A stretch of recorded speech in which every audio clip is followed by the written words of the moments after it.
fuite de l'anacarde vers le Ghana, 2 camions de 50 tonnes chargés de noix de cajou ont été interceptés à Presso dans le département de Kounfao. Abidjan sera bientôt coupé des villes de l'intérieur. Comment ces villes s'organisent-elles pour intégrer cette nouvelle donne dans la lutte contre le coronavirus? La réponse tout de suite dans cette édition. Et puis les feuilles de Nîmes sont prises d'assaut en Côte d'Ivoire. Les populations y voient un remède contre le Covid-19. Madame, Monsieur, bienvenue sur Business 24 Africa. Vous suivez le journal. 2 camions de 50 tonnes, chacun chargé de noix de cajou en partance pour le Ghana, ont été interceptés à Presso, un village du département de Kounfao. La saisie a été opérée par le Comité national de lutte contre le trafic illégal de café, de cacao et de l'anacarde, avec l'appui de la brigade de sécurité de la gendarmerie. La correspondance de Joseph Assalé. Voici les 2 camions remorques chargés de noix de cajou en partance pour le Ghana et interceptés à la hauteur de Presso, village du département de Kounfao. Le président du Comité national de lutte contre la fuite du cacao, du café et de l'anacarde, à l'origine de la saisie des véhicules frauduleux, explique ici les circonstances des faits. Nous avons fait une saisie au niveau de Kounfao depuis le 17. Il faut dire que depuis le début du mois, nous sommes sur les frontières et nous voyons beaucoup de mouvements dans les frontières dans les 2 sens. Et nous avons essayé de vraiment mettre beaucoup de gardes et nous avons intercepté l'autre jour 2 remorques, au 17 précisément, sur la route de Presso, en partance pour le Ghana. Avec beaucoup de difficultés, nous avons pu intercepter avec l'aide de la brigade de sécurité de la gendarmerie, l'ABS, qui nous a appuyé pour pouvoir intercepter. Depuis le début de la traite, nous sommes à la 5e saisie comme ça. Il faut dire que les saisies qu'on fait, ça ne fait même pas 10% des produits qui vont. Il faut que les trafiquants sont vraiment forts, plus forts que nous. Le comité, sincèrement, il faut une solution concertée pour pouvoir venir à bout de ces gens-là. Et puis vraiment arrêter au moins à 60% ce trafic-là.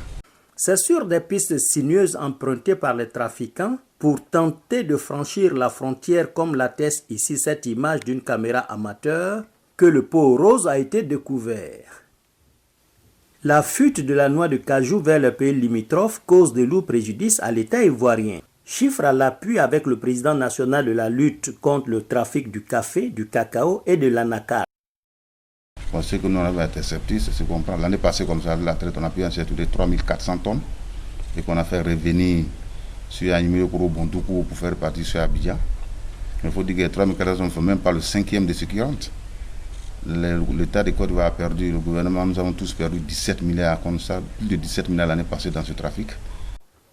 Avec son équipe, Sila Bakari se dit engagé à juguler le fléau. Malheureusement, le manque de moyens matériels et financiers émousse leur ardeur sur le terrain, d'où son appel aux autorités. Ce que nous avons intercepté, c'est ce qu'on prend. L'année passée, comme ça, la traite, on a pu intercepter 3400 tonnes et qu'on a fait revenir sur Animé Koro Bondoukou pour faire partie sur Abidjan. Il faut dire que 3400 ne font même pas le 5e de ce qui rentre. L'État de Côte d'Ivoire a perdu, le gouvernement, nous avons tous perdu 17 milliards comme ça, plus de 17 milliards l'année passée dans ce trafic. Notons que la direction du Conseil Coton Anacarde, le ministre de l'Agriculture et du Développement rural ont entrepris récemment une tournée d'information et de sensibilisation sur la fuite de l'anacarde dans les zones de production. À quelques heures de l'isolement d'Abidjan, capitale économique de la Côte d'Ivoire, les villes de l'intérieur s'organisent pour intégrer cette nouvelle donne dans la lutte contre le Covid-19. Dans le nord de la Côte d'Ivoire, à 600 km d'Abidjan, Korogo, la cité du Poro, s'est rapidement mise à l'heure du respect des mesures de précaution décidées par le gouvernement. Notre correspondant Daouda Ouattara nous fait le point du respect de ces mesures.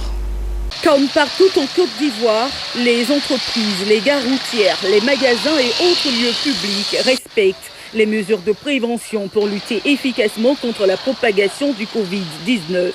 C'est le cas de la région du Poro, Korogo.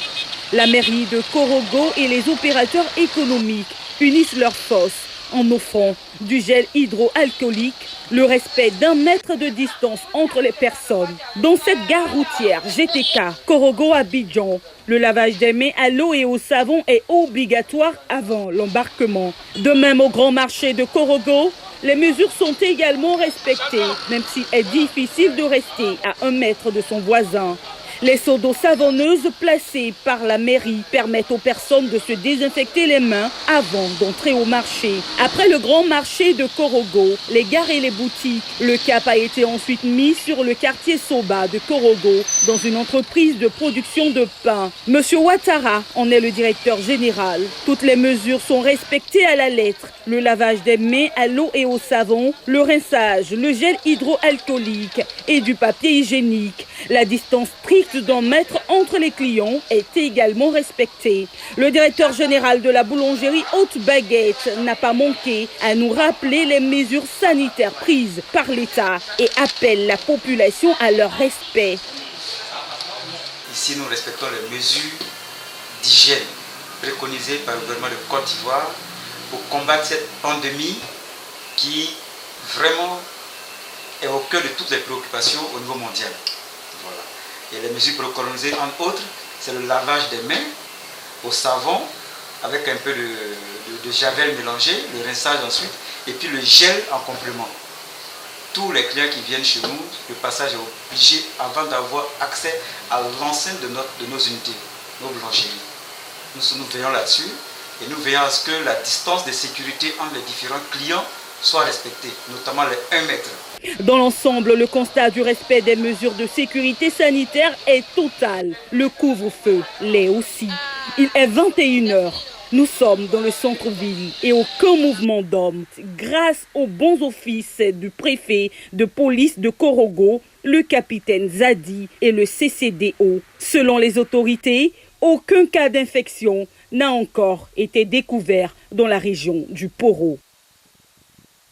Toujours en Côte d'Ivoire, en raison de la peur, les populations se sont récemment ruées vers les feuilles de Nîmes, voyant en cette plante un remède de lutte contre le Covid-19. Le constat dans ce reportage de Daniel Kodjo et Richard Akeke. C'était un arbre jusque-là anonyme de la masse populaire, mais le coronavirus l'a rendu célèbre. À Abidjan, le bruit s'est vite répandu que la feuille de Nîmes contiendrait de la chloroquine. Depuis, c'est la ruée vers elle. Les branches vides autour des troncs d'arbres prouvent que certains Abidjanais sont passés par là. Ainsi, un business est né autour. Comme ici, au quartier Saint-Jean de la commune de Cocody, ces jeunes opportunistes viennent s'approvisionner en feuilles de Nîmes, car derrière, la clientèle ne manque pas. Depuis un moment, je constate que les Nîmes que nous avons au-dessus de nous deviennent comme des diamants noirs, parce que tout le monde vient vers nous pour s'en procurer des Nîmes. Et quand on leur demande qu'est-ce que vous allez faire avec, ils disent qu'ils vont bouillir, boire un verre de thé, se rincer avec. En 3 jours, j'ai pu couper les feuilles de Nîmes pour environ 100 personnes. Étant donné que dans les feuilles de Nîmes, on retrouve de la chloroquine, ces personnes viennent juste pour pouvoir faire en infusion, pour boire, pour se laver. Il paraît que c'est bon. S'il y a des payeurs, c'est dire qu'il y a des revendeurs. C'est le cas du jeune Yves Cédric, gérant de cabine téléphonique, soudainement devenu vendeur de feuilles de Nîmes. Il n'a pas tellement tort car à Cocody, à pied comme en voiture, on ne rentre pas à la maison sans feuilles de Nîmes. Le sachet de Nîmes coûte 500 francs. Bon, par jour, il peut y avoir près de 50 personnes qui peuvent venir acheter. Et ça me rapporte beaucoup. Vraiment. Comme à Cocody, dans la commune d'Adjamé, la féerie de la feuille de l'or vert s'est emparée des populations. Même constat, l'arbre de Nîmes vidé de ses feuilles. Bon, j'ai demandé à cette femme qui me coupait ces feuilles-là. Bon, elle m'a fait savoir que ça soigne le coronavirus. Bon, moi, de mon avis, c'est de l'imaginer. Les Ivoiriens aiment trop être dans l'imaginaire. On a vu que nos soeurs, nos frères viennent couper, même ce matin même là. Il y a eu des gens, mais ils ont pris des enfants pour couper. Et ça se vend. Ça a commencé à 100 francs, à 200. Mais maintenant, tout le monde vend ça à 500. À Abidjan, cette effervescence autour de la feuille de Nîmes témoigne de la panique de la population. La question à se poser est de savoir si réellement ces feuilles contiennent la chloroquine qui, pour bon nombre de personnes, soignerait le Covid-19. Pour en savoir plus, nous avons rencontré le professeur Ismaël Dali, pharmacien galénique, domicilié à l'université Félix Houphouët-Boigny d'Abidjan. Il est formel, les feuilles de Nîmes ne contiennent en aucun cas de la chloroquine. Sans vous le cacher, nous assistons à une destruction de ces arbres-là qui contiennent la Nîmes. Effectivement, tout le monde l'utilise, beaucoup de personnes l'utilisent, il est même commercialisé sur les marchés actuellement à Abidjan, c'est vrai. Mais je tiens à préciser que cette plante ne contient pas de chloroquine. Il faut aussi savoir en deuxième lieu, c'est que lorsqu'on utilise cette plante-là à un niveau élevé, c'est-à-dire à des doses supérieures à la normale, les individus courent le risque d'une insuffisance rénale. Or, lorsque on est atteint de l'insuffisance rénale, on a l'immunité qui baisse. Donc, on fait du coup, l'organisme se fragilise. Donc, on ouvre du coup la porte grandement à ce coronavirus-là encore pour pouvoir donc pénétrer l'organisme et faire encore beaucoup de ravages. La Côte d'Ivoire enregistre plus de 100 cas de contaminés à coronavirus. Les mesures prises par le gouvernement pour éradiquer ce mal se font crescendo. Les populations sont invitées non seulement au strict respect des mesures sanitaires, tout en évitant également l'automédication. Et dans la recherche pour guérir du Covid-19, la chloroquine semble être le remède approprié. Certains cliniciens l'utilisent déjà au niveau international pour éradiquer la maladie à coronavirus. Que pensent les pharmaciens galéniques ivoiriens d'un traitement à la chloroquine face au Covid-19? Et comment les pharmaciens galéniques africains s'organisent-ils pour trouver un remède définitif à cette pandémie? Nos reporters Daniel Kodjo et Richard Akeke ont rencontré pour vous le professeur Ismaël Dali. Médicament vedette pendant de longues années dans la prévention et le traitement du paludisme, la chloroquine connaît aujourd'hui un regain de notoriété. Cela depuis que des médecins ont affirmé qu'elle avait permis d'obtenir des effets positifs sur des malades du coronavirus. Une théorie qui divise toutefois la communauté scientifique. Pour le professeur Dali Ismaël, pharmacien galénique en profession à l'université Félix Houphouët-Boigny d'Abidjan, même si cette molécule a toutefois fait ses preuves, elle regorge en outre de nombreux effets secondaires et serait responsable de nombreux accidents cardiaques. La chloroquine est utilisée à l'intérieur d'un protocole thérapeutique par le professeur Raoul. Et donc cette chloroquine-là, elle a fait des vagues, elle a montré effectivement certains résultats, mais à une faible échelle. Ça veut dire qu'il faut donc prolonger, sinon approfondir les travaux concernant la chloroquine. Mais il faut le préciser, il existe un certain nombre de travaux concernant la chloroquine qui ont été testés sur des malades atteints de Covid-19, mais qui a montré des résultats décevants en Chine. On n'en parle pas. Et donc, il est important, par rapport donc à cette chloroquine-là, de limiter le choix et surtout de l'encadrer. En France, c'est dit qu'effectivement, il faut utiliser la chloroquine. C'est vrai, le décret le montre, mais le décret le montre dans un certain nombre de mesures, c'est-à-dire donc qu'il faut encadrer l'utilisation de cette chloroquine-là, c'est-à-dire l'utiliser en milieu hospitalier. Donc, il faut éviter d'utiliser la chloroquine tout azimut. En Afrique, 43 pays sur 53 sont touchés par la pandémie du coronavirus. Selon le professeur Ismaël Dali, les pharmaciens galéniques sont en train de tout mettre en œuvre pour une gestion plus accrue de cette crise sanitaire. La pharmacie galénique se charge de 3 choses, l'élection, la mixion et la formulation des médicaments. Effectivement, préparer les médicaments nécessite donc une certaine technologie. Et donc, l'apport des galénistes se situe en aval. Je peux le dire, c'est le socle de ces disciplines-là. Donc, un médicament, avant d'être mis au point, surtout lorsqu'il est issu d'une plante de la pharmacopée africaine, doit partir d'abord des pharmaciens qui sont responsables de la matière médicale.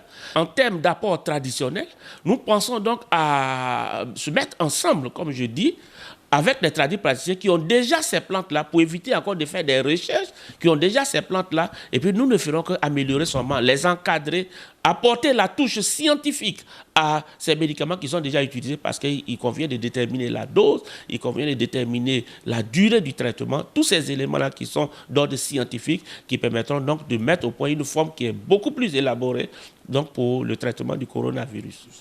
Pour l'heure, la chloroquine semble être le remède le plus sûr. Les praticiens restent toutefois divisés quant au moment de son utilisation. Le professeur Didier Raoul, chantre de la chloroquine, conseille qu'elle soit utilisée dès le départ, alors que certains de ses homologues souhaitent qu'elle soit prescrite au cas grave. Malgré les risques, la chloroquine pourrait sauver le monde. L'avenir nous donnera la réponse.